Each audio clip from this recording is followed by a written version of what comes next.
ఇంతకుముందుకు social మీడియాలో ఒక post చూసిన. ఇటు 'బట్టి విక్రమార్క', ఇటు 'హరీష్ రావు' గారిది ఏసి, 'రైజింగ్ తెలంగాణ' అనేసి రైతులకు రైతు భరోసా కింద 12,000 ఇస్తున్నామని ఇస్తుర్రు. ఏ ఒక్కనికన్నా తెలంగాణ రాష్ట్రంలో ఏ ఒక్క రైతుకన్నా 12,000 ఇచ్చిర్రా మీరు?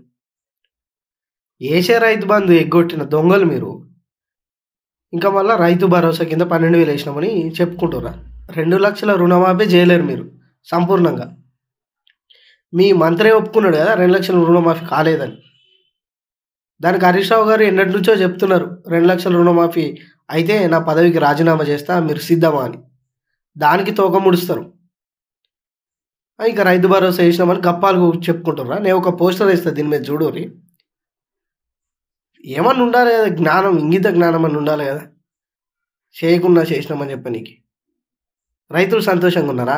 ఊళ్ళలో ఒర్రి గ్రామ సభలలో చూస్తారు కదా, ఉరికిచ్చి కొడతారు రైతులు కూడా. రైతు బంధు రెండు సార్లు ఎగ్గొట్టిరు మీరు. రైతుల కలకాలి కదా. ఇంకా మీదికెళ్ళి ఇట్లా ఈ చిల్లర పోస్టర్లు, చిల్లర ఎడిట్లు ఇక్కడైనా మానుకొని ప్రజలకు ఉపయోగపడే పనులు చేయరు. చిల్లర ఎడిట్లు కాదు.